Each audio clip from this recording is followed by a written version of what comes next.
Welcome to the Winged Wheel Podcast. Here to talk all things hockey are your hosts, Brad Crisco, Ryan Hanna, and Evan Lobsinger.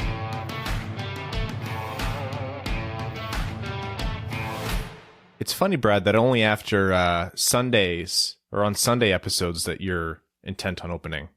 On midweek episodes, for some reason, you're not inspired. Why is that, Brad? Yeah, is right. I don't know. I'm speechless because the Red Wings are at 500 after 2 games, like more than 2 games into the season. Great excuse, but if Evan and I were to ask Crystal Crisco, speechless is the last word she would ever use to describe you. That is very fair. I've never been more, nothing has ever been more confirmed in my life than when we went to your wedding and we heard your dad speak and we went, oh yeah, now we get it. It's hereditary. It's not Brad's fault. And that's not a knock at Mr. Crisco. He's a compelling speaker, and I'm a little angry at him that he didn't pass down the compelling part. He just passed down the speaking part. Hey, it's going to be 3 generations now when ever Mika gets married. It's going to be the same thing. She's going to have friends thinking the same thing. But if my dad's there and I'm there, oh yeah, they're going to get real confirmation because she's only 4 and she talks more than both of us combined at this point.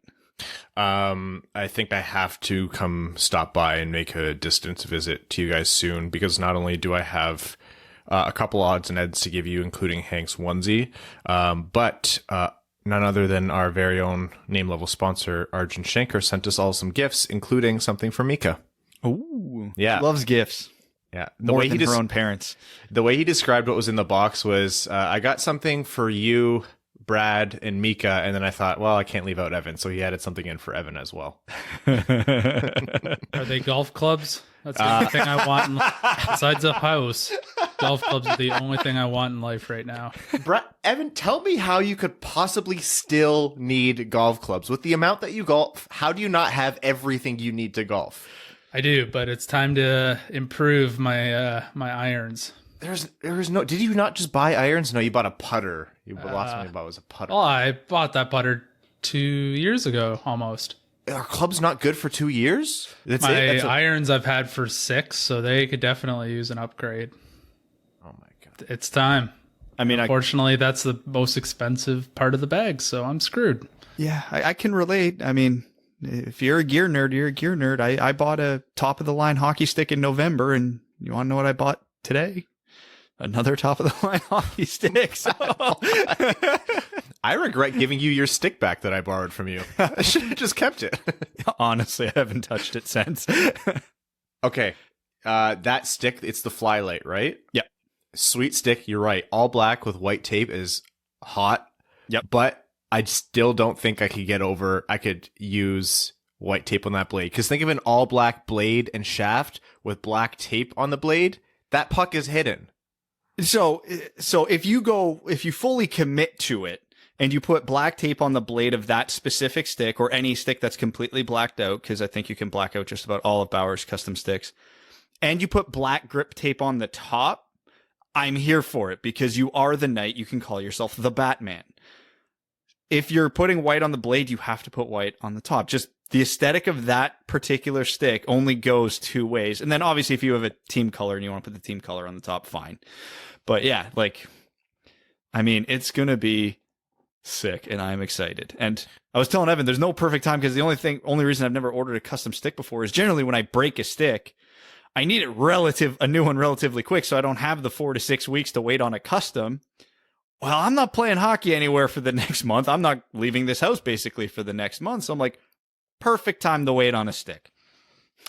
Brad Crisco, who owns 4 t-shirts, is fashion over function when it comes to gear. No, oh no. Function is very, very good with this stick. I would hope so. Okay.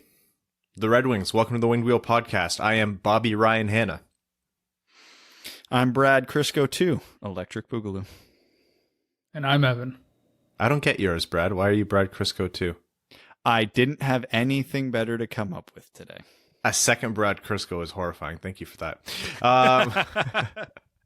On this episode of the podcast, we are going to be discussing 2 Red Wings games. This condensed season is kind of nice because there's always some meat to it for the game reviews. So the Red Wings played twice against Columbus. So we'll be talking about those games, the ins and outs of what happened, lineups. I'm sure Brad will have something to shriek about. Evan has written out a 3,000-word essay that he's going to read out for you guys. It's about his irons. It is. Don't worry, I'll edit it out. And we'll get into some other news before jumping into overtime. Okay. I know we don't have the patience for this, but if we actually ran a bit there where we got Evan to start talking about his irons and then had 3 seconds of silence and then we just picked up on a seemingly entirely different conversation, that would have been gold. That would have been, if we were a much funnier people, that would have been good. That would have been good radio. All right, let's talk about the game on Monday the 18th against Columbus. It was the first of their little 2-game series. It's kind of like baseball, little mini series. It was a 3-2 regulation loss against Columbus, and it saw in my mind the return of one of the hallmarks of Red Wings hockey. Like, this is on the banner for modern Red Wings hockey. This is what Detroit does better than anyone else in the league, which is third period collapses. Like, it's hard to call it a collapse when it's a 1-goal lead. Like, I understand that, and I know people give me shit for that online when I make those jokes, but it's so predictable you can set your watch to it. So when it happens every time, I think it's fair to call them collapses at this point, because they cumulatively add up to a collapse. If it only happened every now and then, fine. I'm sure we'd barely point it out. But the fact that every 1-goal lead they have in the third period evaporates, it adds up to a collapse. And you know what? It wasn't even a bad game up until that point. It was tied going into the third period, and then Columbus scored twice in the span of a minute and a half to go up 3-1. It was unfortunate because Greiss was playing, in my mind, up till that point, another solid game. Like, no saves that are making highlight of the night, but he was doing what he needed to do, and it just worked out where, was either of those a power play goal? I can't remember. Yeah, anyways. For Columbus, no, they were both off the rush. Yeah, it just wasn't. The team kind of imploded on that little bit, but they did rebound in my mind for the last 5 minutes. The last 5 minutes was probably the best up to that point hockey that I saw the top line player, Detroit's best players, play, save for Zadina, who didn't see much ice time at the end of that game. But yeah, overall, the whole game was kind of defined by 10 minutes going into the third period, which was a little bit unfortunate. Positive storyline, though, that game had Bobby Ryan's second and third goal of the season, which both came in his second game. So the tale of Bobby Ryan is a storied one, and it has not slowed down in Detroit at all. No, he's going to win the Rocket Richard. And the Art Ross and the Hart, and honestly, let's just nominate him for the Vezina and the Norris now, and he should probably get Jack Adams votes too. Yeah, he missed most of last year. We can re-nominate him for the Calder this year, I think. Mm-hmm. And Masterton for the next year is a lock. Yeah, 100%. You can win back-to-back Mastertons. Who says you can't? What's the combined goalies? The Jennings? Yep. Bobby Ryan and Ryan Bobby should win that one. Robert Ryan. Bobbert Bryan. Bobbert Bryan. No, Bobby Ryan was another player who had a good game. Philip Zadina, again, in that game, I thought looked really good. It wasn't that game where he had the deke, where he passed it in front. Was it? It might have been. Honestly, that's the problem with the back-to-backs against the same team. Like, I visually remember the play, and I have no way of differentiating it from what game it was. Yeah. So your reads overall on that game specifically, the 3-2 loss? Well, up to that point in the season, and maybe even arguably, that was their best game of the season. Other than that 5 to 10 minute window, they outplayed Columbus for the most part. They outshot them. I wouldn't say they were dangerous. You can still see Blashill's employing a very low event style of hockey, but they're at least playing that low event style pretty well. In the sense that, yeah, they're not generating a ton of offense, but they're also not getting caved in their own zone like they did so often last year. Pretty consistent efforts across the board from top to bottom on the roster, which is very unfamiliar. The team still has its sore spots, and some players obviously stand out more than others, but the Red Wings can pretty comfortably throw out 3 lines and 2.5 D pairs right now and feel comfortable with them on the ice. Again, not that they're going to light the world on fire. We're going by the Red Wing standard versus the league standard, which is going to be a theme for this year, at least until the Red Wings, do start creeping up on league standard. So yeah, it happens. That's why the NHL is the NHL. If you break down for 10 minutes, it could blow the whole game for you. And it did. And whatever, that's fine. We're not expecting the Red Wings to go on a cup run, a playoff run, even seem like making the playoff seems like overly optimistic, even though it's been a weird season so far. So who the hell knows what could actually happen. But this is the season, like, honestly, it's a horrible to say this in hockey terms, but this is a season where moral victories count. And yeah, Monday was a good moral victory. They lost the game, but they outplayed a good team. They did a lot of things that they didn't do in the first 2 games, and a couple players who looked really poor in the first 2 games started to turn the corner, and you could see noticeable improvement, and some guys starting to shake the rust off and alleviate some fears that were growing in some people. So again, not the outcome they wanted, but yeah, it was absolutely a moral victory game. 2 most notable plays in my mind. First was the penalty shot, Seth Jones's penalty shot, where Thomas Greiss just stole the puck. Like, he just took the puck off a stick. Just, this is mine now. Yeah, I think Seth Jones might be the first player to have a registered turnover on a penalty shot. That was great by Greiss. I thought that was so funny. And you know what?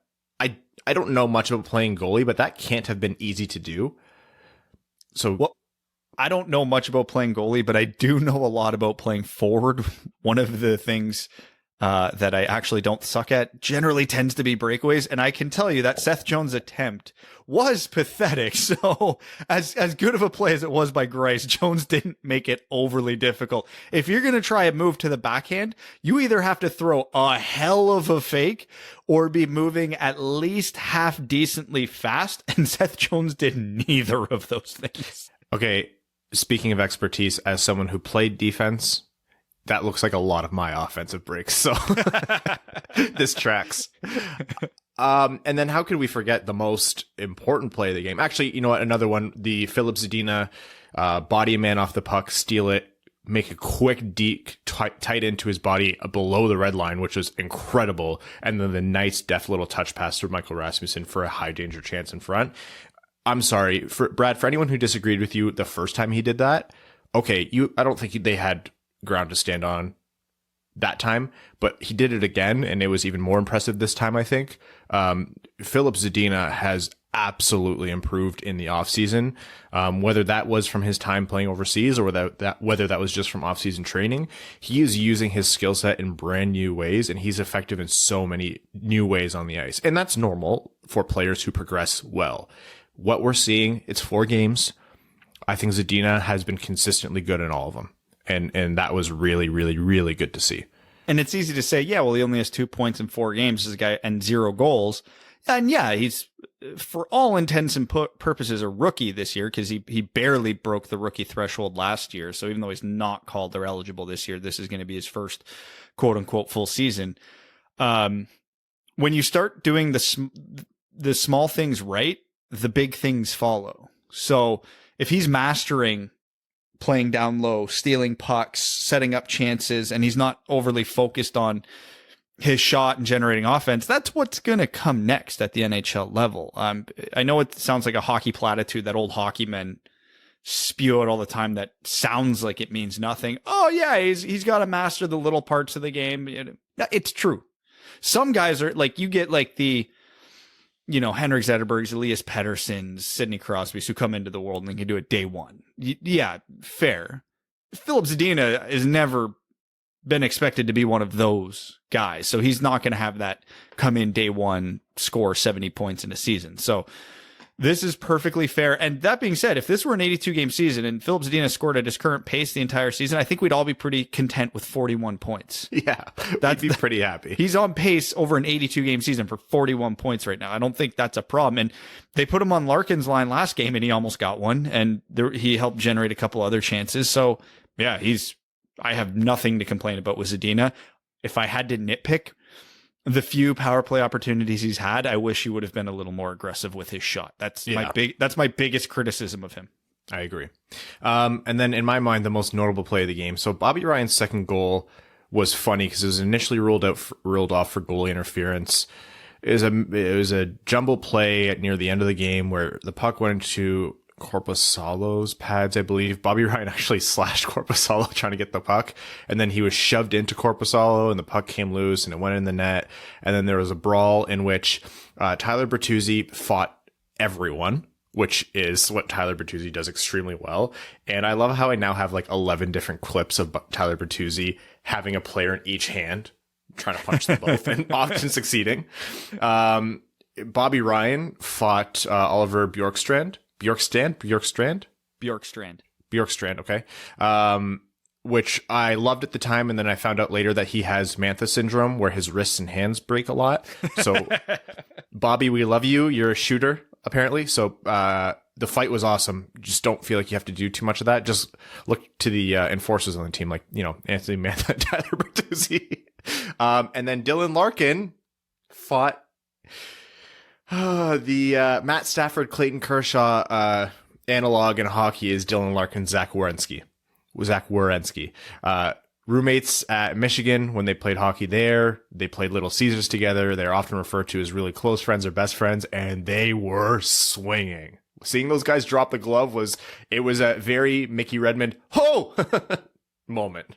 In a normal hockey game in a normal year, that fight would still be absolutely hilarious.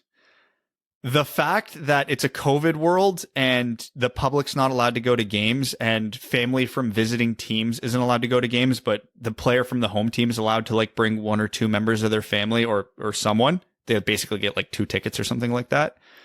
The fact he gave away his own tickets to Zach Werenski to let Zach's parents come to that game and then fight him is the greatest hockey storyline I have seen from the Red Wings since their last Stanley Cup.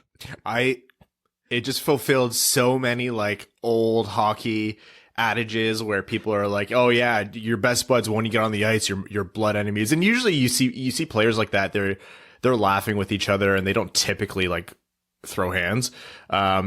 It's funny. I can't remember whether it was Larkin or Werenski, but he was like, yeah, we were laughing while we were doing it. We didn't hold back, but we were smiling and laughing while we were fighting. I loved it. I love this. This is the greatest game on earth, and you can't convince me otherwise. No, hockey is a ridiculous, silly sport. We should treat it as such, and we should enjoy it when dumb moments like this happen. But on a serious note from that brawl, my first reaction when I saw everybody fighting was good. Like, this is something we didn't see from the Red Wings. It was literally the last game of the season last year where we seen Robbie Fabry run Peter Mrazek and then just throw his gloves down, fed up, ready to take on the entire Carolina Hurricanes team. There was none of that. Very infrequently before that. The refs, I'll get on another tangent later, but the cross-checking epidemic in hockey is absolutely stupid, and I can't believe that league hasn't done anything about it. But Alexander Texier specifically, but a lot of the Blue Jackets were just feeding it to the Red Wings all game. And I think it might have been actually Bobby Ryan where there was just a brutal one with about 2 minutes left in the game and it wasn't called. So the next time it happened was when Ryan got fed into the goalie and the Red Wings just said, F this, everybody in, just grab somebody. It's a mentality you love to see, especially early in the season, given the circumstances of this season. And like, I know Bertuzzi was trying to fight everybody, but if you look closely, he was going for Texier. Like, he knew who was doing it for the last 5 minutes and who needed to be filled in, and he went looking for him.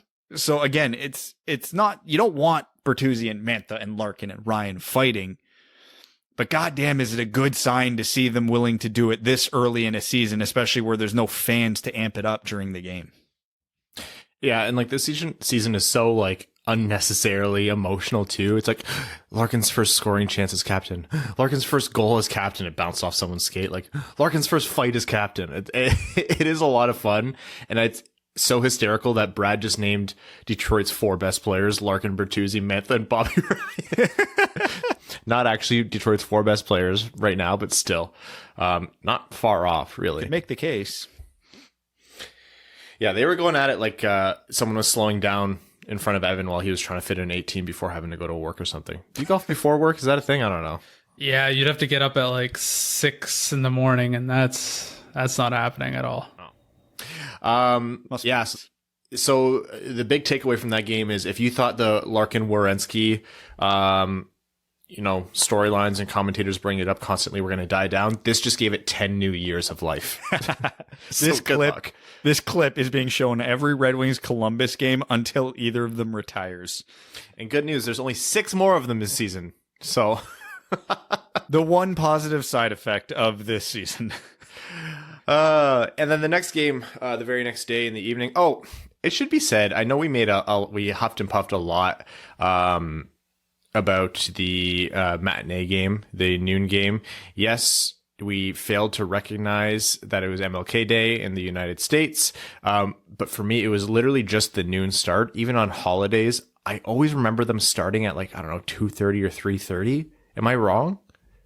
I honestly don't remember. I mean, I literally walked around my work with the game playing on my phone so I could just move it to wherever I was working at that particular moment. So it was the most annoying game to ever track. And I tried to still engage with everybody on Twitter, but literally I had to make the screen small in the top right corner and send out a tweet and then go back to watching. It was, let's not do that again, Detroit, on a Monday if we can avoid it. Holidays, I get it, but yeah. I'm with Ryan. A later start time, always better. But yeah, Martin Luther King Jr. Day, yes. It was just the noon start. I think someone brought up the stat. They said the last noon start was years ago. I didn't bother fact checking, but I'll take that as truth. No one would lie on the internet. Next day, they played the evening game. So they had, I think, a day plus 7 hours to rest, which isn't too bad, actually.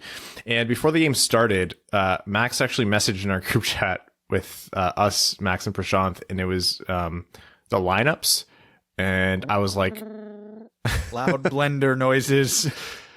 I was like, okay, and then I took a look. I went, oh. So the lineups to start the game looked like Nemesnikov, Larkin, Zadina, Ryan, Rasmussen, Mantha, Bertuzzi, Glendening, Brome, Nielsen, Filppula, Gagne, with Nemeth, Roenick, Stahl, Stetcher, Merrill, DeKaiser. I didn't hate that. No, every line made sense to me, almost.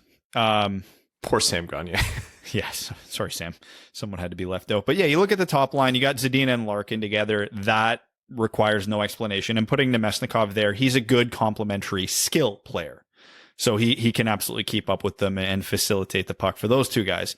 Look at the second line, Rasmussen, Mantha, Ryan. Big, skilled. No rocket science there. And then the third line, Glendening with Brome and Bertuzzi.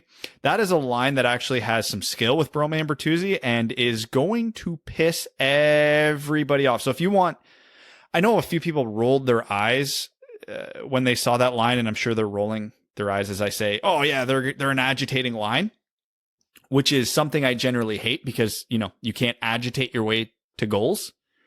But there's skill on that line. Brome and Bertuzzi can get the puck to the net. They can create offense. Yeah, Glendening struggles at that, but if you want a guy to go in, battle, win some faceoffs, get the puck out of the corner for the two skill guys, sure. And again, let's not forget, these are still the Detroit Red Wings. They're not exactly flooded with skill guys, so you do kind of have to plug in the Glendenings of the world here and there. But again, I loved the concept of that line, and in reality, it actually looked like they played pretty well together.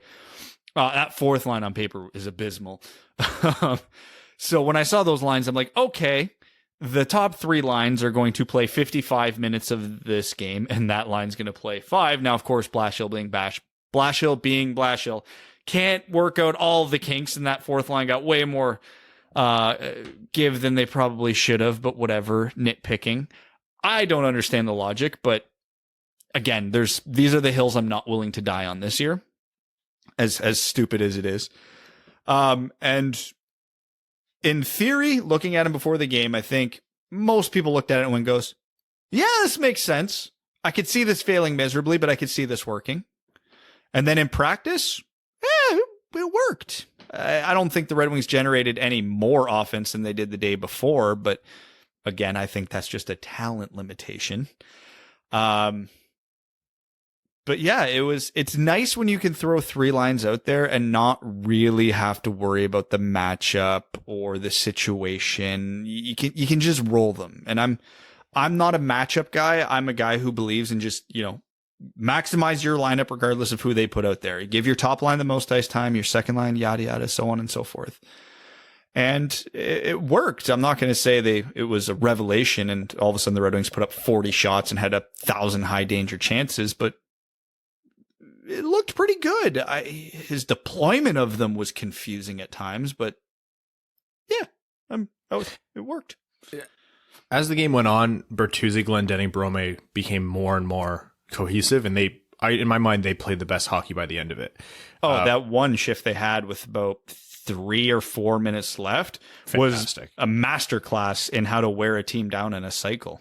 And you know what? A lot of credit to Glendening and Brome, because Tyler Bertuzzi he's a good player and he's a skilled player, but he's not Larkin, Mantha, Zadina level raw talent, right? Like you kind of do need the right fit to get the most out of him. And they've tried to play him down the lineup before and they just weren't getting the same results. And it worked on that line. And it's the same thing as last year. And it's the same thing we've always said about Luke Glendening. Like this is a guy who is constantly asked to play up and do more than he realistically should based on the kind of player he is. And he always answers the call. He always steps up. And then Brome's just continued to be, an impressive acquisition for literally no cost. He was a free agent from Europe. I do want to go out of my way, though, to talk about one player specifically, given that Robbie Fabry and Adam Ernie ended up on the COVID list, which we forgot to mention. Right. Which sucks, obviously, but there was one beneficiary to that for sure. Michael Rasmussen. Yes. And again, I have made it a point. Every time Blashill does something I like, I'm going to point it out so people don't think I just blindly hate on the guy. He didn't do what he normally would do, which is throw like a Valtteri Filppula or a Luke Glendening into the second line center spot to replace Fabry and then have Michael Rasmussen fill in on the fourth line.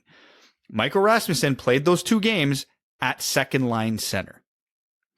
Now, that's a big ask because the first game he was playing with Zadina, the second game he was playing with Mantha and Bobby Ryan. That comes with expectations. So one would immediately think, they're giving him good line mates. You should expect a lot from him. It is hard to play with good players. So he had a huge responsibility. And not only was he playing with them, he was centering them. So he had to carry the bulk of the defensive load while still trying to generate offense. Now, I'm not going to sit here and blow smoke up anybody's ass and say Michael Rasmussen was a revelation at second line center and we should never, ever take him out of that spot. He didn't kick the door down. But you know what else he didn't do? He didn't look out of place. Now, he has his limitations. His playmaking ability leaves a lot to be desired. There was a lot of times he had an open look on a pass that he should have made that he just didn't see. And unfortunately, that's not really something you can teach. You can improve it, but he's never going to be a master at it. I still very much have doubts of him being a center. He looks noticeably quicker this year. I still don't think he's fast enough to be a second line center in the NHL, but hey, third line center seems more than reasonable now, which I very much doubted before the season. But it's only 2 games in a small sample size. But watching Michael Rasmussen play on the cycle, watching his defensive play, watching his net front play, he had a couple fantastic steals as well with his reach. He's good at the things he's good at. And they're typically the things a guy who's 6'5", 6'6", 6'7" would be good at. And you tuck in a little bit of skill here. My hot take, I don't know how hot of a take it is after 2 games, is I don't think Michael Rasmussen should come out of the lineup. He looked like he belonged. Again, not necessarily as a second line center, not as a guy who I'm expecting to score 20 goals this year. He looked like a better forward than at least 3 or 4 other forwards who are getting a regular shift on this team. And again, Detroit Red Wings standard, but still, I'm not saying he's ever going to live up to this 9th overall pick, but he looks like an NHL player to me. And this is him. He didn't play in the NHL last year. And when his rookie season in the NHL 2 years ago, he wasn't playing a lot. So again, this isn't all new to him all over again. So I would expect improvement over the next 2 to 3 years. So if he's looking capable now, dare I say in a year or two, he might be good. So yeah, I hope we don't see Rasmussen on the taxi squad or Grand Rapids this season. Yeah, to see where he's come from since, I guess, 2 years ago, it's night and day difference. He looked like a lost puppy out there 2 years ago. Didn't really fit in, was a step behind, just wasn't up to the pro game. And then these 2 games this year, I've thought he's been, I'll say, excellent. That's the Red Wing relativity there. I've liked this game for what he is. He's not going to score 40 goals. He's probably not going to score 30 goals. But I thought he looked excellent in the first 2 games that he's played, and I think he deserves to stay in the lineup. So we have, what was it called? The deep dish drop pass. Now Red Wings relativity. Evan's good at coining really poignant phrases on the show. I can see the Red Wings relativity t-shirt. It just says Red Wings relativity with a frowny face below it. More or less. Yes, our bar is a lot lower than everybody else's. Well, maybe except for Chicago, but yeah, Chicago for the most had part. a great start. Thanks. Yeah, I think you guys nailed it. And Brad, I'm happy you highlighted that whether or not he plays center isn't the be all or end all, because to be quite honest, he didn't inspire me at center. Like you said, no. He's not the answer at second line center. He might not even be the answer at third line center, but that's not really what you can be concerned about with Michael Rasmussen. For him, who's had kind of like a clunky, path to the NHL because of the stupid NHL CHL exchange rules, where he had to play a season when he, like Evan said, he was a kid out there. He was not ready at all. And then it almost hindered his progress a little bit.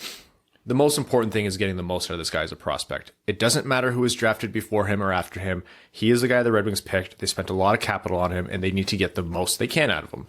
And if it looks like he can be a competent player in the middle 6, is that what you want from a top 10 pick? No. Is that what you would love to have, considering all the context that you add in since the Red Wings have drafted Michael Rasmussen? Yeah, absolutely.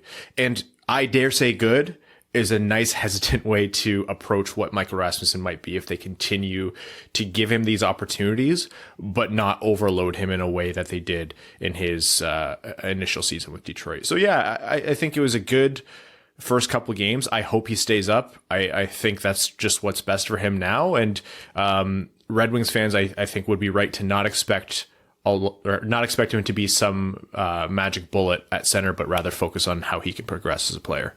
Yeah, the one thing we need to focus on doing this year as Red Wings fans or analysts or whoever you are, we understand that if the Red Wings even are in a playoff conversation a month from now, that's a huge success. So we know where this season's going in all likelihood. Focus on the positives, not the negatives. And what I mean by that is when you're watching Rasmussen, I've seen a lot of people like dumping on him for looking off Mantha on a play he should have passed it, or, cycling behind the net and missing a winger who was barreling through the slot at the right time and just didn't get him the puck. Focus on what he's good at. He was causing havoc in front of the net. He was excellent on the cycle. He was making things happen when it got into the dirty areas of the offensive zone. He was effective when the puck got near the front of the net. He got chances. Like, I know the one play Ryan referenced was all Zadina, but Rasmussen has to be going to those areas to get those chances. He got there, he made the play, and it almost went in. Like, Korpisalo made a hell of a save. 2 of Bobby Ryan's 4 goals have come directly off of draws Michael Rasmussen has won. So if you want to talk about pros as him as a center, there's 2. So again, I don't see top 6 ultimate upside here. I don't see him as a center, but he can be effective. Put him with line mates who will play well off his style and he'll thrive. Put him in front of the net on the power play and he'll thrive to what his new standard of thriving is. But yeah, it's good. And again, given that the AHL season is going to be just as wonky as the NHL, probably even more so, and it's already delayed start, so they're still not playing any meaningful games for another 2-3 weeks. I don't want him sitting on the taxi squad. I don't like what they're doing to Dennis Cholowski this year. I don't like what they did to him last year. That's an evergreen comment. No, it's true though. Like, if you weren't going to play him in Detroit, he should have been in Europe for the last 3 months. Now, for all we know, he could have made a decision he didn't want to go. I don't care. But by the time Cholowski starts playing, it's going to be mid-February. Like, he's a guy who needs to play. And then you look at the Red Wings lineup and you look at each of their positions. You look at Franz Nielsen getting shifts at forward, and you look at Mark Stahl getting shifts at defense. I mean, you can't tell me either of those guys should be in there over Rasmussen or Cholowski. Again, and I'm not sitting here and saying Rasmussen and Cholowski are kicking down the door, but we need to know who those guys are. I don't give a shit what happens to Franz Nielsen or Mark Stahl. I don't. None of you should either. They are good people. They've had good careers. They are not the future of the Red Wings. Cholowski and Rasmussen's development matters.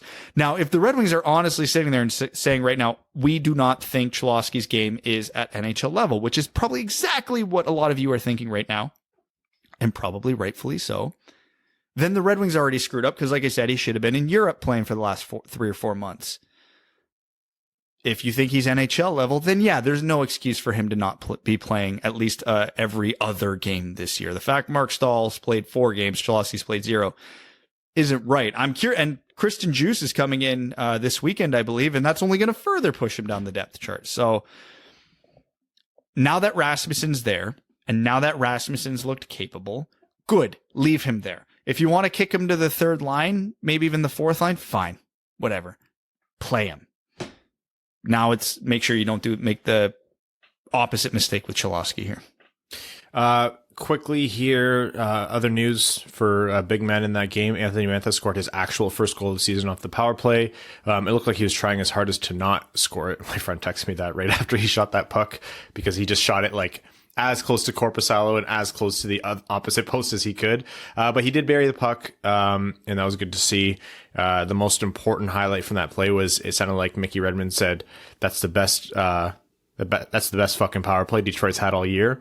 But if you listen to it, he said that's the best looking power play Detroit's had all year. So hate to be a buzzkill. Don't come at me with your facts. I'm going to ignore them. Yeah, you should substitute your own reality there. Thank you. Not an all-star level game for Mantha, but did look better, and it was nice to see him get on the scoreboard. He's looked better every game. He's still not where he was, but he's on the right trajectory. So I'm taking it as a win for now. He definitely didn't look anywhere near as bad in the Columbus games as he did in the Carolina games. So we got to take that. And Bertuzzi, he has looked light years better these last 2 games. Oh yeah. Scored with his dick. Yeah. Just a tip. Scored with his tip. Yeah. He got the OT winner. We're skipping Bobby Ryan's goal. We'll get back to that. But yeah, Larkin made a play 15 seconds into overtime and shot the puck, bounced off Korpisalo, hit off Merzlikins. It was Merzlikins. Yeah, I knew I was getting it wrong. Bounced off Merzlikins and hit Tyler Bertuzzi, who was just crashing the net. It hit him in the package and went in. And got a flood of just the tip pictures, which is amazing. You're welcome. Still counts. Still counts. That was a fun game. Hearing "Don't Stop Believing" after the win gave me actual tingles. It made me almost cry because I missed being in the crowd for that. Someday, guys, someday. Even before that, speaking of winning hearts, Bobby Ryan, 4 goals in his first 3 games as a Red Wing, first player in franchise history to ever do that with Detroit. This guy's already a favorite, and I am absolutely buying a Bobby Ryan jersey. Like 100% I'm buying a Bobby Ryan jersey. I'm going to wait till past the deadline to... Oh, I don't care. You have to understand. Once all the Bobby Ryan stats, like, oh, he's first in the NHL in goals. Oh, no Red Wings ever done this before. I got a flood of, oh my God, we might get a first-round pick for him at the deadline. Which, yeah, maybe. I mean, trading's going to be exceptionally hard this year, so I'm not banking on any return for any players right now. But, I mean, if Bobby Ryan's still doing this in April, I mean... maybe we're talking about a 1 or 2 year extension at that point. Let's not forget the Red Wings don't have a lot of contracts for next year. They need to keep some of these guys, and I'd much rather keep the Bobby Ryans and the John Merrills versus the Sam Gagnes and the Mark Stahls. So just for whatever that's worth to you guys. Yeah. His goal when he chipped that in was like everyone lost their minds. So that was exciting. And if it's not a first, they would be able to get something for him in my mind if he continues this. But yeah, like you said, it might not even be a season where they trade him. I still think Yzerman will see through the hype and act a little bit more pragmatically, but man. Oh, if teams are offering a first-round pick for Bobby Ryan and they don't take it, I'm going to be pissed. But if teams are like, yeah, because of the 14-day, yada, yada, yada, it's like Tampa Bay offering a second-round pick. The Red Wings already have 3 second-round picks. I think 2 more years of Bobby Ryan at a cheap contract would be more valuable than the 62nd overall pick right now. Just where the Red Wings are. And specifically, before anybody comes hollering at me, they need players next year. Let's not forget that. There are 10 unrestricted free agents at the end of the season. Those guys have to be replaced either by prospects or re-sign some of them, because we don't have 10 prospects ready to step into the lineup next year. And even if they were, you don't put 10 rookies in the lineup at the same time. No, generally not. This amount of roster turnover was already kind of wonky. Like, it's almost half the roster. I was counting because I was, sent out a tweet about not really caring that the lines were jumbled. And I was like, oh my God. It's like, it's over a third of the roster that's brand new, considering if you factor in like Rasmussen and everything. Yep. Okay. Any other Red Wings news? Hey, the goaltending has been great for Detroit. There has only been 1 game under 900 so far. It's 4 games in, of course, but we predicted goaltending. Something would be good, and it's actually coming true. Yeah, which is exciting. So, Bertuzzi. Grice and Bernier have both done exactly what's needed of them so far, which has been, it's given Detroit the opportunity to stay in games later than they maybe even should have. Mm-hmm. All right. Any other specific Red Wings players? Actually, Brad, cover Donovan Cebrango for us. Okay, so one obvious unfortunate side effect of the pandemic, amongst the billions of others, is a lot of junior leagues haven't started up yet, one of them being the Ontario Hockey League, where Donovan Cebrango is supposed to be playing for the Kitchener Rangers, our Kitchener Rangers. And he's over in Slovakia right now, had 50 penalty minutes in his first 2 games, which is remarkable because he's typically not that type of player, but would love to see the game film from those 2 games. Anyways, the CHL has allowed an exception for CHL players to go play in the American Hockey League while waiting for the OHL or WHL to start. So the first Red Wings prospect this has affected has been Donovan Cebrango. He has signed an amateur tryout with the Grand Rapids Griffins, which is going to allow him to play with Grand Rapids up until the OHL season starts. So once the OHL season kicks underway, Donovan will be required to report back to Kitchener, but obviously given where he's at in his development, that is best for him anyway. He's a 3rd-round pick. He's going to need 2 more years in Kitchener at least, and then probably a year in Grand Rapids. But this is probably better for him than playing in the Slovakian 2nd League, so at least we'll get to track one of the prospects relatively closely. Yes, I'd rather have a prospect playing in what would more simulate the pro level, like the NHL, than somewhere maybe a little bit more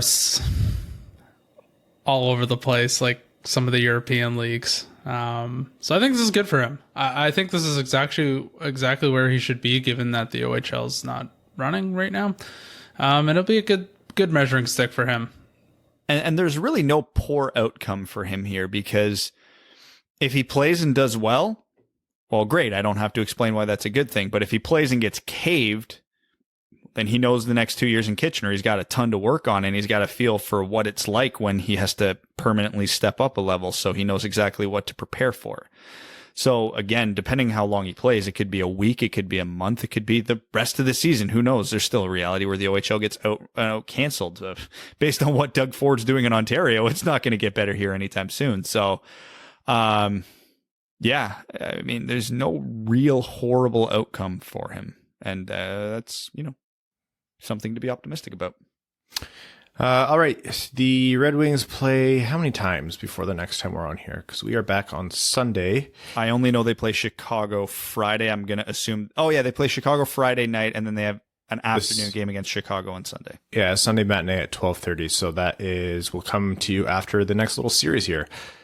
this could actually be an important little mini series. It sounds dumb to say given how bad Chicago is, but we just saw the Red Wings hold water with two decent, like Carolina's probably an upper tier team in this division and Columbus isn't far behind. And they held water. So if Detroit goes in and they lose to Chicago or they don't look obviously like the better team after those first 4 games, I'd consider that disappointing. I know we had them finishing out of Chicago, but a majority of the world didn't. So there's every excuse to come in and not be better than Chicago. But based on the first 4 games, yeah, I think the Red Wings should be favored in both these games. So again, I'm hoping to see some, I'm not going to say dominant because I don't expect to see the Red Wings be dominant at any point this year, but I'm hoping to come out of these 2 games and definitively say, yeah, the Red Wings are a better team right now. Yeah, so goals against Chicago so far, 5, 5, 5, and 5. So Chicago's averaging 5 goals against per day, or per game, almost per day, actually. For Detroit players looking to get on the scoreboard a bit more, you know, if Zadina wants to put one in, if Mantha wants to score a bit more, if Larkin wants to continue his hot streak, if Bobby Ryan wants to put up 7 more goals or something, you capitalize on a team that's allowing your team to pump 5 goals on them a night. 2 opportunities to do that, and they're not back-to-backs. It's Friday and then a Sunday afternoon. So this is a good chance for Detroit to, like Brad said, build a little bit of a buffer so you're not the decided worst team in the division, and capitalize on these chances to not pad the stats, but get your season going. Yeah, I mean, Detroit hasn't looked great offensively at really any point in these 4 games. Better games than others, but I think we can say that's probably been their weakest point overall. Not counting empty netters, they haven't scored more than 3 goals in a game. Like Ryan said, the Hawks have given up 20 goals in 4 games. The Red Wings should score a bit more in those 2, I would hope. It's still an NHL caliber team, so you don't expect to go in and have them give up 5 over and over again, but I hope at least one of the games to get more than 3 would be fun. Yeah, it's funny because as the rebuild dragged on, the poor Red Wings social media team was taking a lot of heat for those keys to the game, which, like, that's not their fault. But they eventually leaned into it, and their keys to the game were like, have fun, make passes, shoot lots. And our genuine analysis here for our keys to the game against Chicago is score lots of goals. Yeah, because I expect that the defense is going to have troubles because the Chicago Blackhawks have something the Detroit Red Wings don't. They have a Patrick Kane. And no matter how confident I am in our defense, do you know what's going to give any NHL defense some trouble? A Patrick Kane. So I'm, as good as the defense and goaltending have played, I really want to see a 7-6 game in one of these 2. I just want to see an absolute track meet for the hell of it, but not holding my breath for that one. Other news around the league. Just before we started recording, Washington got hit with a $100,000 fine for breaking COVID protocol. It's the first such team fine that we've seen so far this year. Freach reported that no other teams were under investigation for this, so this seems to be an incident that came to light, and the NHL acted swiftly, and $100,000 for billionaire owners or whatever, not a lot, sure, but for a business that's not making not nearly as much money as you think as they typically would around this time of year, it's not nothing. So pretty big hit to the Caps. Yeah, and from what we've been able to piece together from what the statement Ovechkin made and the players who were subsequently put on the COVID reserve list, Ovechkin, Kuznetsov, Orlov, and Samsonov, bit of a theme there. Sounds all Pisces, actually. All these guys are Pisces. It literally just sounds like the protocol they broke is all 4 of them were hanging out in a hotel room without a mask. Again, that's not been confirmed. That's just kind of piecing the corners of the story together. Again, this news broke not even 2 hours ago, from when we're talking right now. But it seems kind of silly because, I mean, they're on the same bench together without masks, but at the same time, it's a very good sign because something so minute or minuscule is being come down upon so heavy by the NHL is a good sign. It means the NHL's not screwing around. This is the exact opposite of whatever you want to call the NFL's concussion protocol. Don't know why that's on my mind right now, but anyways, it's a good sign.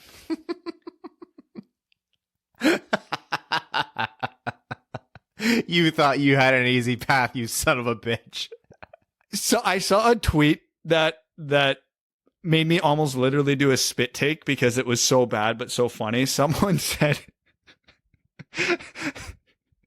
the NFL's concussion protocol would have put JFK back into the parade. No. Okay. No. Jesus Christ. It's so bad. Oh, we should move on. Too soon, man. Too soon. We should move on. All right. Midweek episode. You know what? I kept you guys up later because I couldn't figure out how to use headphones apparently today. So let's move us along to overtime here. Overtime on midweek episodes is brought to you exclusively by our Patreon supporters. They're the ones who keep Evan alive. All of the support actually goes into paying Evan his allowance. Evan bullies us. He literally pins us up against walls and slaps us in the face and calls us both Brad as an insult. So all of this is true.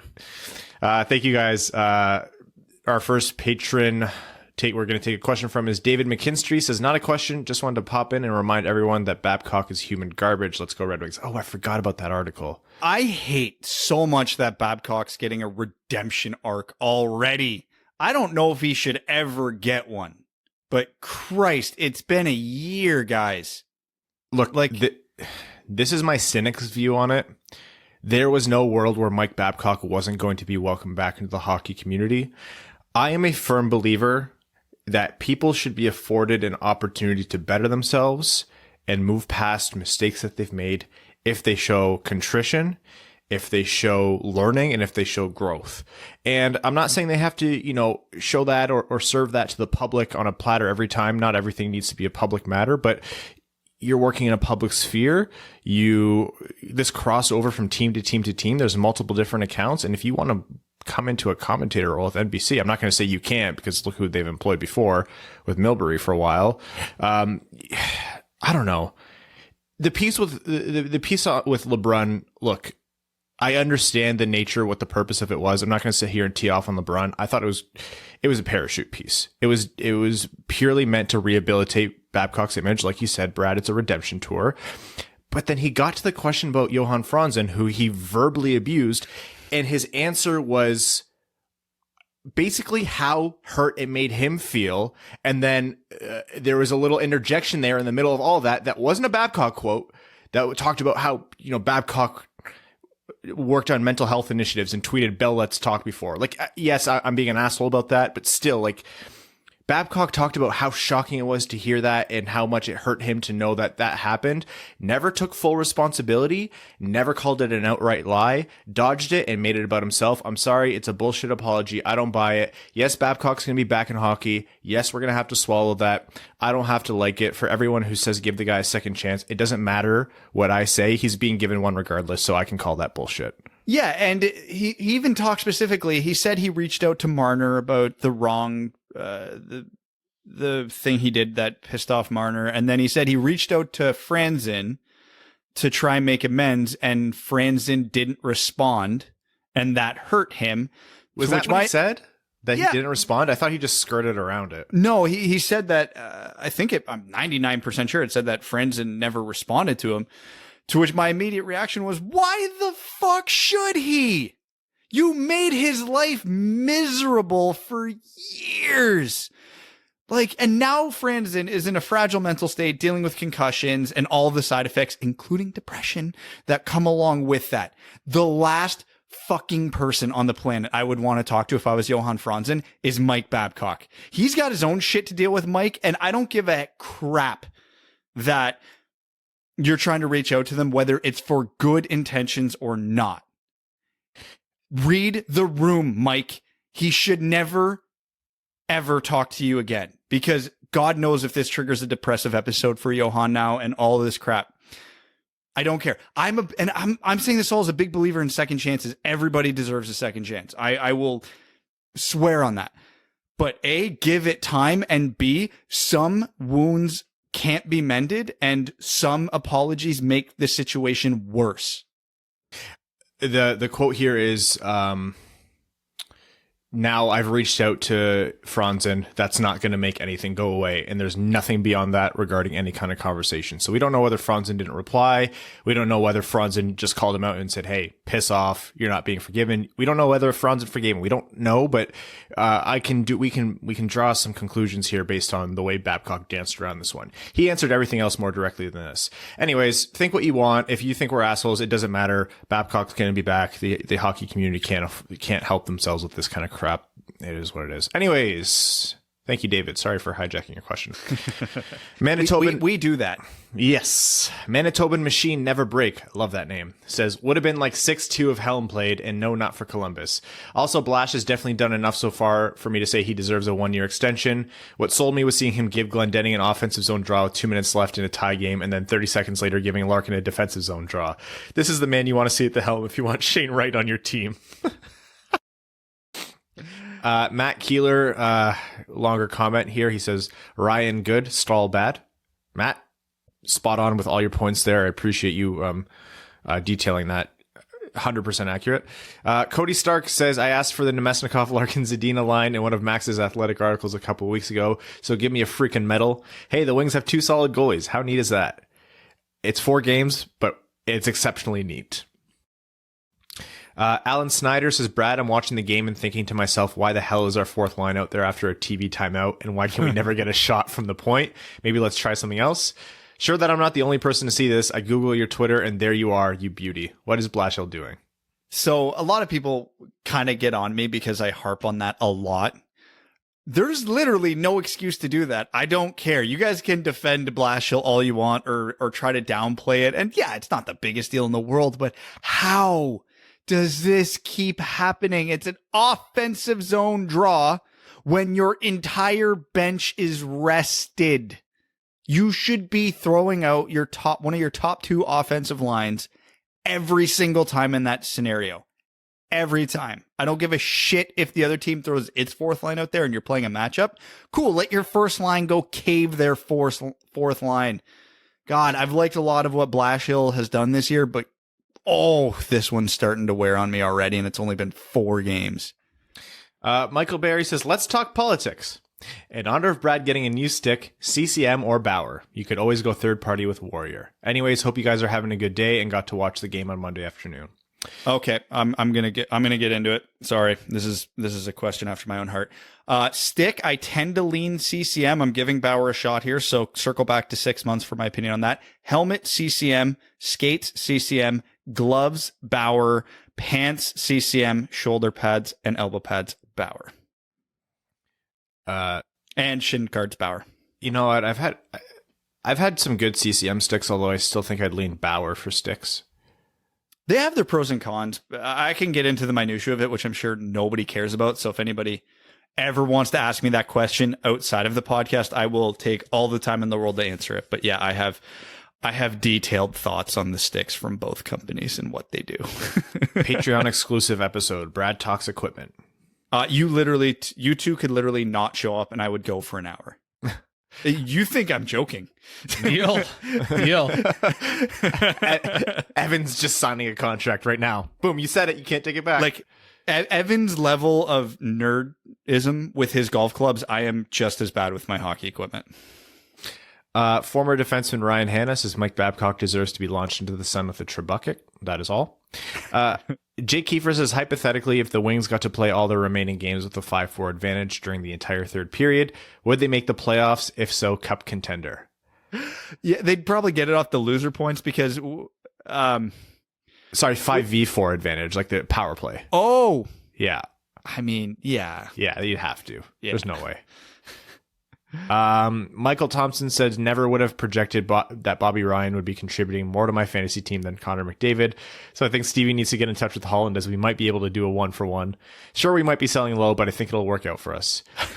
Rass at center hasn't been a total dumpster fire. I think we're all on board that it was a terrible pick and he'll never live up to the draft spot, but it's not his fault, and I think his skating improvements bode well for still being a good to decent player in the future. Get pucks deep, Ferk back checking, and don't be a weasel. AJ Voss says, Ferk Mike Babcock, his interview with LeBron was just him deflecting or trying to rewrite things. When the Franzen incident came up, all he talked about was how hurt he was to hear him called a bully without even addressing what he did to Franzen. Like he didn't deny or confirm it, just went straight to his quote hurt me. He clearly learned nothing and is just trying to distract from what happened to get us to forget. May he never coach again. He'll be coaching by this time next year. I'll bet money on it. Yeah. The Caminator says, anyone else notice that the terrible Little Caesars around the glass, the first 3 games, different sizes. Now they changed them all to be the same size, so that's a win. Also, Larkin switched back to black tape. Never would have realized that before this podcast. Yes, Larkin. I'm not gonna talk about it. Fine. It's fine. Yeah, they were figuring out the ads as they went. I know there was there's rules that changed with the ads last second, so I don't blame things for being a little janky. The superimposed ads on the ice were jumping around in the first game, and I was scared the hell out of me. Actually, I thought they were painted on. I was like, what happened? Just on an aside, since we're talking about stick tape and the level of dumb shit that I noticed, there's another player in the league who tweaked their tape job and now has 3 goals in 3 games. Andreas Athanasiou. Yeah. I am happy to see him doing well after all the crap he took from everybody last year. I want this guy to pop off for 30 this year. The actual Terry with a very fair criticism here says, look how close-minded these hockey guys are. Don't even realize that it was Martin Luther King Jr. Day on Monday. In the States, where over 75% of the teams are based. Both teams in one day's game were, of course, being American teams. Not a real surprise or oddity that game was a matinee. I mean, once I saw it was a matinee, I figured out after why. But yeah, we're Canadian. We don't know the American holidays off the top of our heads. I usually do. It's just, it was the noon that got me. It was like noon. Anyways, we were stupid and wrong. Sorry. Ben Ingraham says it's fun watching Bobby Ryan. He looks like he enjoys being out there. I feel like the team had more fight this year. Also, IPA, stout, lager, or a nice bourbon barrel-aged beer to celebrate a Wings victory. Thanks for all you do, Puck Steve boys. I'm in a big lager kick right now. Yeah, out of those options, I would also go with a lager. I'll take a stout. It's cold and miserable. Yeah. Stouts have to be good, though. They are very easy to screw up royally. I will say I agree with Brad. I'm not very particular about beers. I'll drink pretty much anything. Any chocolate milk stout or chocolate stouts, they don't do it for me. I don't know what it is. Vincent Saladino says, hey guys, it makes me really happy to see Bobby Ryan doing a good job to start the season after everything he's been through. How many goals do you think he'll get based off of his start? Also, on a different note, why is Stahl in the lineup? I feel like Cholowski could do a better job. Have a good day and keep up the good work, gentlemen. Let me address Stahl first. Mark Stahl is playing for 2 reasons. First, like we've mentioned before, for him to waive his no-trade clause, Yzerman had to promise him an impactful amount of playing time on his team. Is that a nothingness to give away? No, of course. Players like Cholowski are behind him. Other players who are younger and better right now are stuck behind Stahl, who's often a liability on the ice. But Yzerman sees this season for what it is, and he knows that one defenseman's worth of ice time isn't going to make or break the Red Wings. And if that's the price he has to pay to get a second-round pick's a really good asset. So he's going to pay it for at least the start of the season. Secondly, he's sheltering players. Stahl will eat minutes, not very well, but he'll eat minutes. He'll play them. And at some point, someone's going to go down with an injury or the COVID list or whatever it is, maybe even Stahl. It's not going to be permanent, but Stahl is going to get more ice time than you're comfortable with. And every time that happens, just remember, second-round pick. How many goals for Bobby Ryan? I did the math quickly. He is currently on pace for 73, so I'm going with that. I'll be a little bit more realistic here. I'll say 55 and 56. He's gonna go goal per game pace. He's only playing 55 games. He already missed a game. Oh yeah, so yeah, he is goal per game pace on 55. Me and Evan, we agree. Evan Beckner says, what's a guy got to do to get some captain spanks around here? Asking for a friend. Oh yeah, Larkin slapping the shit out of Bertuzzi's butt with his stick. After the game winner, then Bertuzzi skated away, was grabbing his ass. He's like, oh. Did you see it? Oh yeah. That's not a very uncommon hockey thing, though, if you actually pay attention. No, he torqued it. Yeah. That level of aggressiveness is a little unusual, but I love it. I want to see this team having fun this year. Morale, we were miserable watching it last year, and I'm sure they were miserable playing it. So just seeing stuff like that is a good sign. Brad is the dad from Inside Out says, suppose white and black tape are now not allowed by the NHL rules. Please choose what colors 5 players of your choice will tape on their sticks. Brad, one of your choices has to be elite first liner Darren Helm. So I'm just picking the color of tape for them? Yeah. Well, if I can't do white or black. Anything with the design is out, unless it's rainbow tape. Actually, yeah, there. Screw it. There's my answer. Rainbow tape. Larkin with red tape, Bertuzzi with lime green tape, Mantha with pink tape, Darren Helm with tape with design on it that says F and first liner, and Bobby Ryan with I don't know, rainbow tape. Did you blow your shoulder out reaching for that Helm joke? Yes. Yes. I also did a workout for the first time in a long time, and I blew both shoulders out that way. So thank you for noticing. Yeah, same. I hurt today. Lars, the prophet of the towering behemoth, says greetings again from Skarplinge in the municipality of Tierp in Uppsala County, Sweden. Hey, Lars, piss off, man. None of those were real things, and you can't convince me otherwise. There, now that you yet again butchered some prominent, not really Swedish names, time for another round of pick a retro player in his prime to insert into the Red Wings. Richard Schmelik, Alexei Zitnik, I believe is Zitnik. I always thought it was Zitnik. Zitnik. Callie Johansson and Brett Hedican. Who do you pick? Oh, this one's easy. It's Zitnik. It's Zitnik for sure, right? Yeah, 1,000%. Yeah. P.S. Bobby Ryan has some fire back in him, right? Stanley Cup 2021. Set those expectations low. Bobby Ryan Hannah. Hey, I didn't even steal. Roman and I both thought of the same thing. Says, good day, Duds. The Wings are not heaps bad so far, but if you all cast your mind back to the beginning of the 2019-2020 season, you may remember that feeling of euphoric false hope. I remember. With the Dark Birds on the schedule next, we will either continue in this vein or be crushed by despair. Am I right? It's one or the other. Yeah. I no doubt about it. I'm ready to be heard again. Quick trade value check. Mantha, steady. Remembered how to do goals. Ryan, trade value up. Rocket Richard candidate. Bertuzzi up. Doesn't even need a stick to do goals. Well, I mean, he used a stick. Got him. Rasmussen up. Somehow his mess of a stint in Austria helped. Anyone I missed? Luke Glendening, best center on the Red Wings last game. Jersey time, and I know this is uncomfortable, but top 3 Dark Birds jerseys of all time. Ooh, I don't think there's a reality here where we don't put their current home and aways in there. Those jerseys are as good as it gets around the NHL. Thoughts on the logo aside.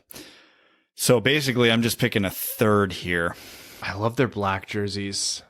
They don't really have that many bad iterations. Their early 90s quasi barber poles were pretty good. Their outdoor ones, I forget which game, where they had the white stripe in the middle, was good. They're just straight up black versions of their current jerseys are good. I'm going to go with the black. This is the boring answer, but I'm just going with their black, white, and reds.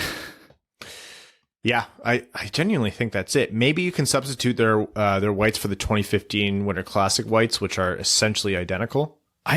Their whites are actually my favorite iteration of their jersey.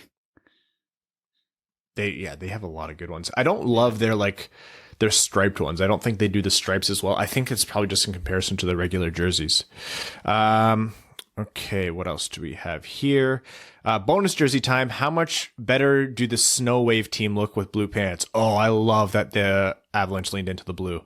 So when I first saw it, their first game was a home game, and it looked pretty good with their home kit. And I wasn't sure at the time if I liked it better than their black gear.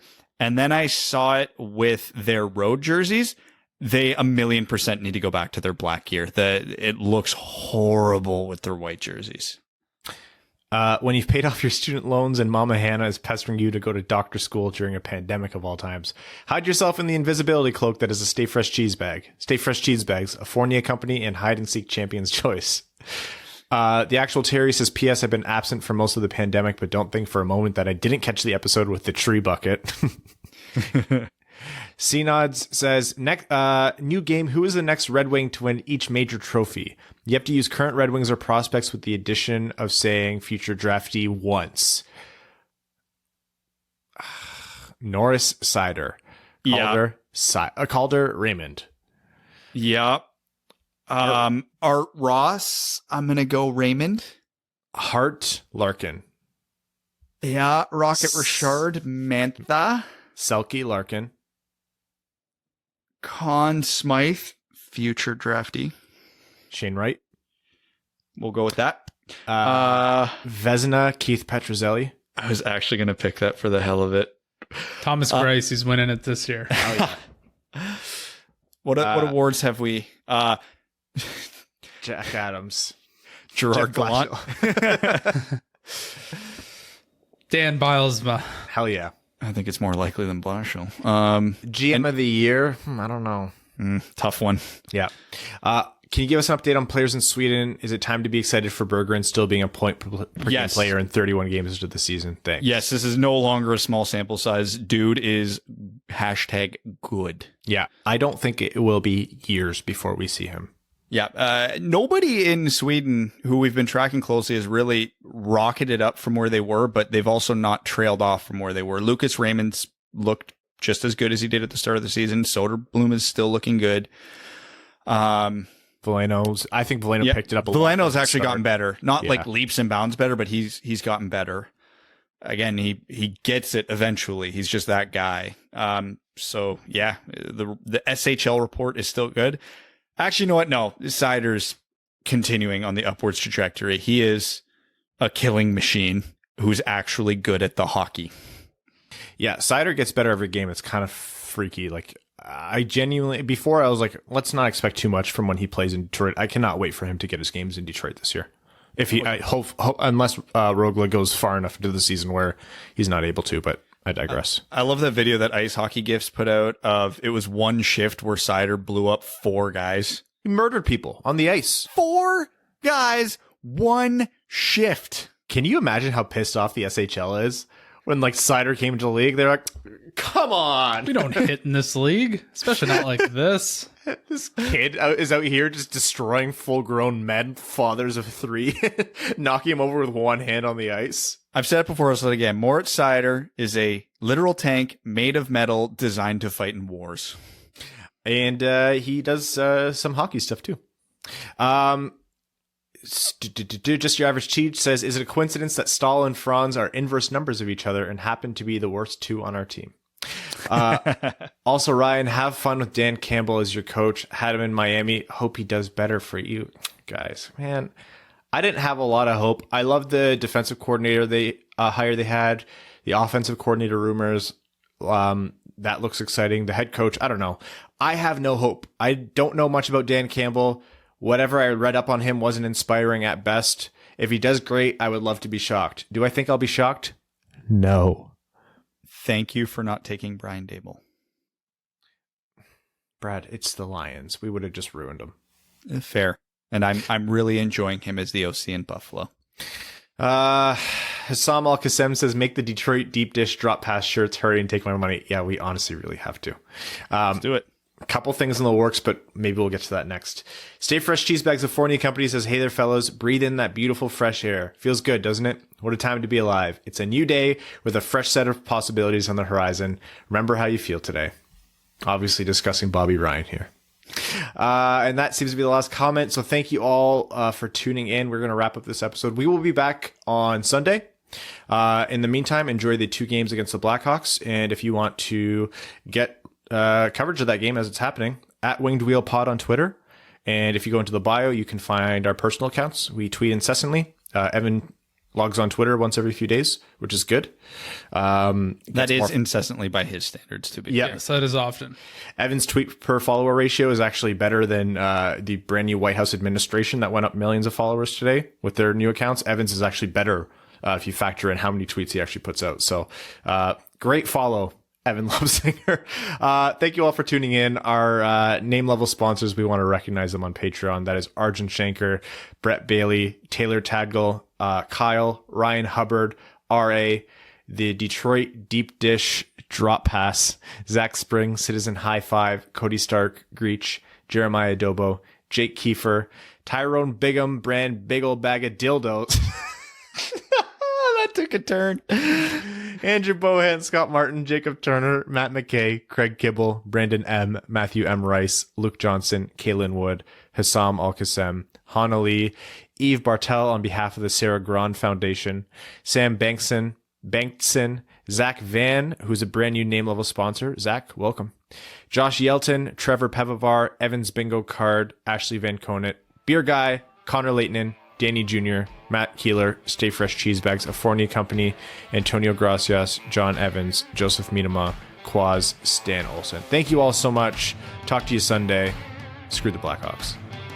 Thanks for tuning in to the Winged Wheel Podcast. Be sure to check out wingedwheelpodcast.com, where you can subscribe to the show on iTunes, Spotify, or wherever you get your podcasts. You'll also find links to other ways to support the show, such as Patreon, official podcast apparel, and more. And don't forget to follow the show on Twitter at Winged Wheel Pod. And of course, the hosts at Brad Crisco, at Ryan Hanna WWP, and at Hockeytown Evan.